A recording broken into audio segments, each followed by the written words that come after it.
Hi friends, good evening. आज coordinate geometry जो seventh chapter है आप लोगों के एनसीईआरटी बुक में, वो स्टार्ट करने जा रहा हूँ। इससे पहले मैंने क्लास दिया था कोऑर्डिनेट का, जो 9th क्लास पर बेस्ड था। उसमें मैंने समझाया था कि किसी पॉइंट का कोऑर्डिनेट कैसे लिखते हैं और इनका कोऑर्डिनेट ज्योमेट्री को एक्सप्लेन भी किया। तो अगर टाइम मिले तो आप लोग एक बार उनको देख लीजिए और उससे आगे हम 10th क्लास के लेवल पर कोऑर्डिनेट ज्योमेट्री स्टार्ट करने जा रहे हैं।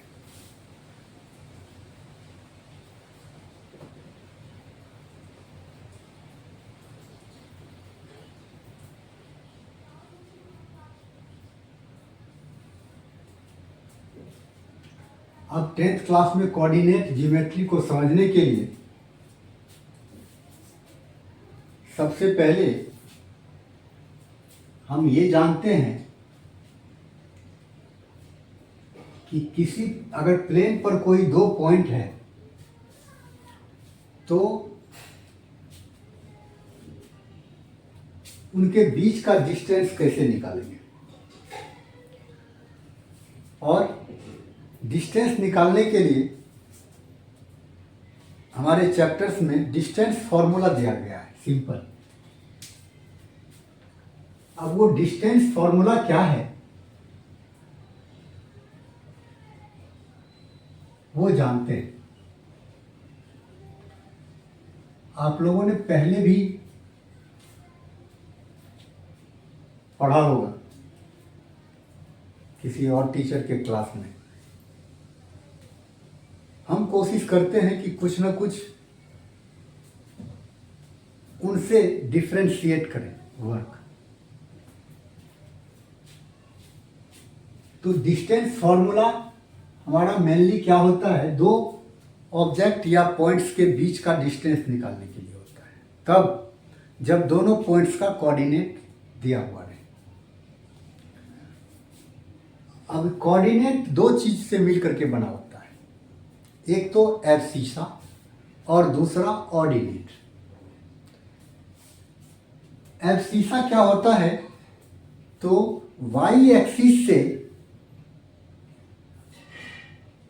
उस पॉइंट का डिस्टेंस होता है।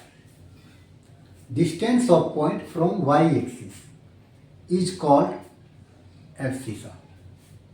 और ऑर्डिनेट क्या होता है, distance of the point from X axis. देखिए एक दूसरे का रिवर्स।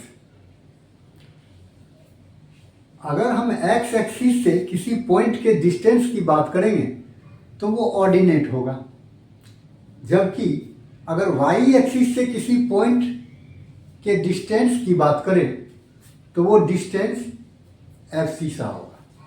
और एब्सिसा और ऑर्डिनेट दोनों मिल करके कोऑर्डिनेट बनाता है। तो सिंपली अगर इसको हम अंडरस्टैंड करने की कोशिश करें तो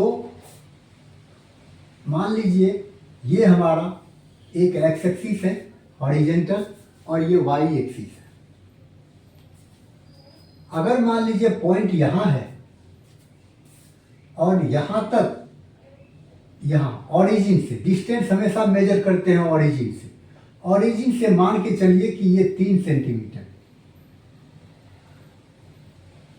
और ये मान के चलिए 4 सेंटीमीटर।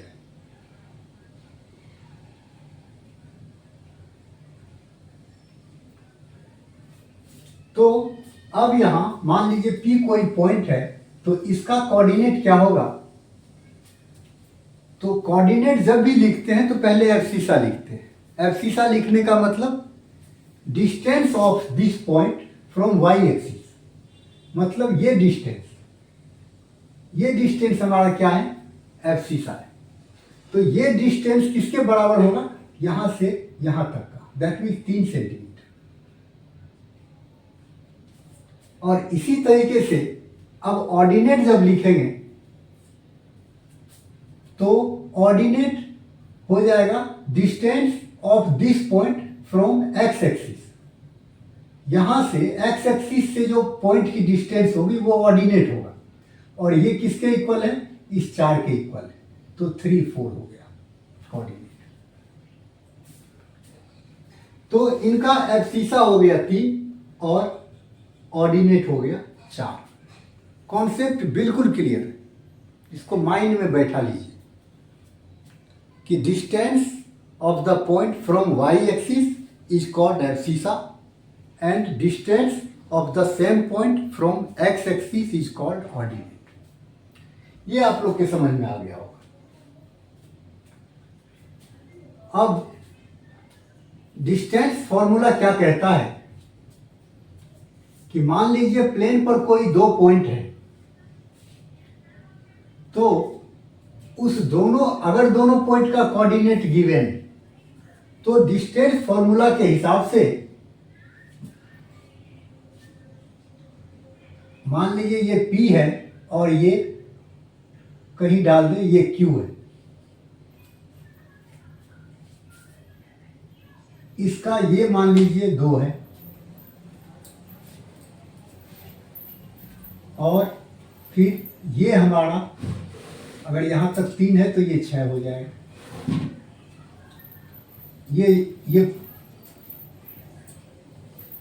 ये मान लीजिए कि यहां से यहां तक 6 है,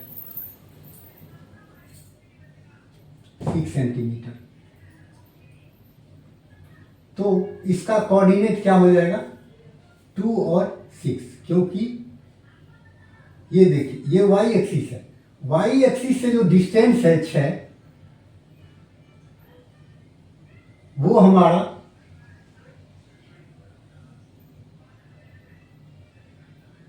हमारा एब्सिसा बनेगा, और एक्स एक्सिस से जो डिस्टेंस है ये 2, ये हमारा ऑर्डिनेट बनेगा। अब अगर P से Q का डिस्टेंस निकालना हो तो PQ का फॉर्मूला क्या होगा, आप लोग जानते हैं, अंडर रूट। क्या करना है, तो जो एब्सिसा है उसका डिफरेंस 3 - 6, उसका स्क्वायर प्लस, और जो ऑर्डिनेट है उसका डिफरेंस 4 - 2 का स्क्वायर। ये अगर आप कैलकुलेट कर लेंगे तो दोनों के बीच का डिस्टेंस निकल जाएगा। Means square of the difference between abscissas and square of the difference between ordinates, उसका दोनों का सम, उसका स्क्वायर रूट निकाल लीजिए। तो ये हमारा, अब इसको सिंपली कहा गया है कि मान लीजिए P का अगर कोऑर्डिनेट हो जाए x1 y1 और Q का कोऑर्डिनेट हो जाए x2 y2, तो PQ निकलेगा कैसे, तो अब इसको मिटा दीजिए, और क्या बताया आपको कि एब्सिसा का डिफरेंस ले लीजिए, x1 - x2 इसका स्क्वायर प्लस y1 - y2 इसका स्क्वायर। ये हमारा डिस्टेंस निकालने का फॉर्मूला है, डिस्टेंस फॉर्मूला। बस सिंपल सी बात है, लेकिन ये ध्यान रखना है कि दोनों पॉइंट का कोऑर्डिनेट दिया हुआ होना चाहिए, फिर डिफरेंस निकलेगा। अब आगे बढ़ते हैं, इसका थोड़ा सा डिटेल में। जब भी हम किसी प्लेन की बात करते हैं तो प्लेन पे 2 पॉइंट की बात करते हैं, तो 2 पॉइंट 4 केस में लाई कर सकता है, ठीक है। पहला, दोनों पॉइंट लाई करेगा एक्स एक्सिस पर। दूसरा, दोनों पॉइंट लाई करेगा वाई एक्सिस पर। तीसरा, एक 1 on x axis and other y axis. चौथा, neither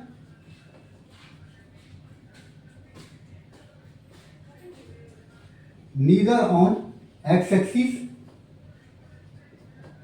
not on y axis.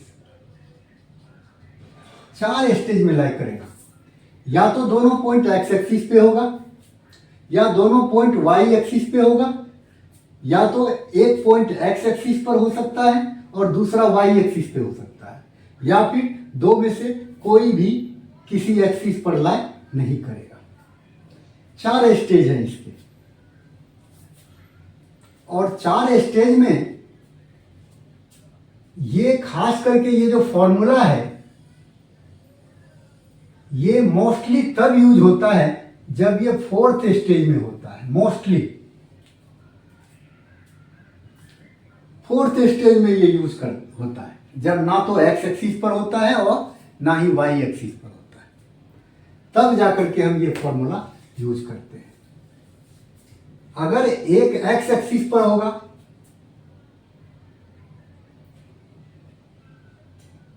दूसरा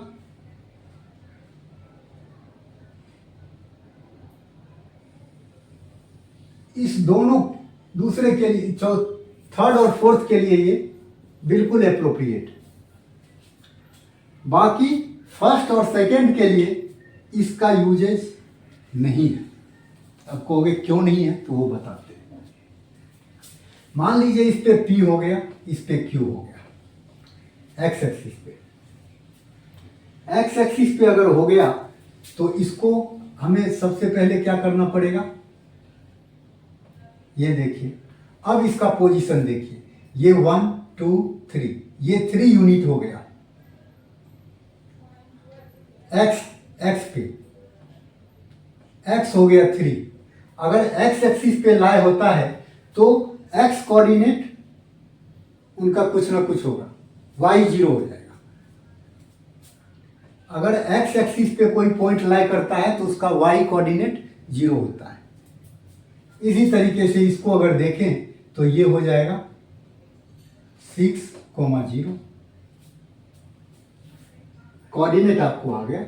अगर कोऑर्डिनेट आ गया तो इसका जो है हम डिस्टेंस निकाल सकते हैं, इस फॉर्मूले से निकाल सकते हैं, बट जरूरत नहीं। जरूरत इसलिए नहीं है कि इसका एक साइड तो हमारा 0 है ही, इसकी कोई जरूरत नहीं है। सीधा क्या होता है, 6 में से 3 को माइनस कर देते हैं, अब कोई स्क्वायर वगैरह आने वाली बात नहीं।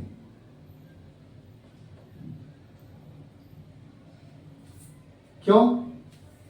अब सपोज कीजिए यहां से यहां तक 6 यूनिट हो गया और यहां से यहां तक 3 यूनिट हो गया, तो यहां से यहां तक कितना होगा, सीधा 6 माइनस 3 यूनिट हो गया, दोनों के बीच का डिफरेंस। इसमें इसको यूज करने की हमें कोई जरूरत ही नहीं है। वैसे अगर यूज आप कर भी लो तो भी हमारा आंसर वही रहना है जो इसका आंसर आया। कैसे, तो गौर कीजिए, 6 माइनस 3 कितना हो गया, 3 का स्क्वायर, अब प्लस 0 का स्क्वायर तो 0 होगा, इसका रूट कितना हो गया 9 का रूट निकालोगे तो 3 आएगा, क्यों 3 निकलेगा। यूज कर सकते हैं बट करने की जरूरत नहीं पड़ती। अगर एक्स एक्सिस पर हो तो एक्स कोऑर्डिनेट को माइनस कर दीजिए, एक्स कोऑर्डिनेट्स को माइनस कर दीजिए, आपका डिस्टेंस निकल जाएगा।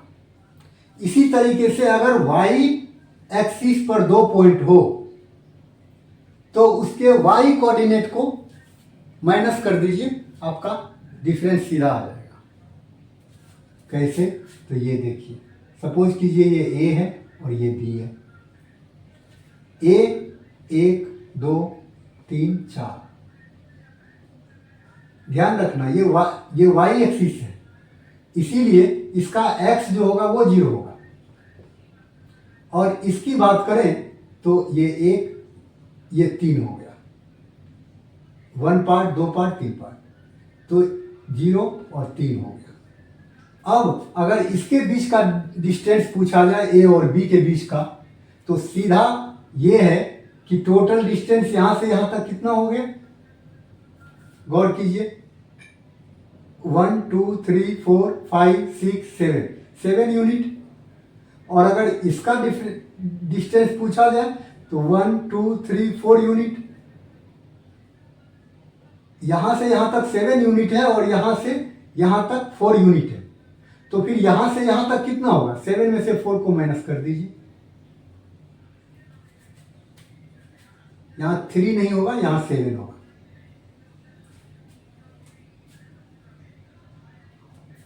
तो अगर पॉइंट हमारा एक्स एक्सिस या वाई एक्सिस किसी पे भी लाई करता है तो फिर वो बिल्कुल सिंपल हो जाता है, जबकि इस दोनों स्टेज में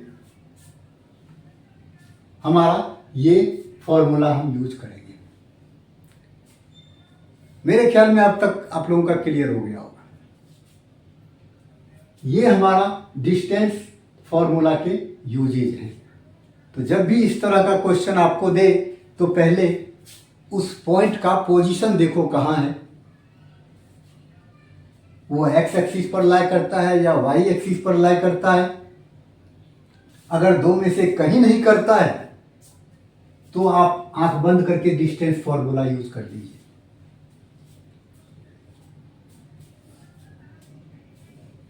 क्लियर है? मुझे नहीं लगता कि अब इसको समझने में कोई कठिनाई होगी आप लोग। तो अब नेक्स्ट क्लास में हम आपको 7.1 एक्सरसाइज पे पहुंचेंगे।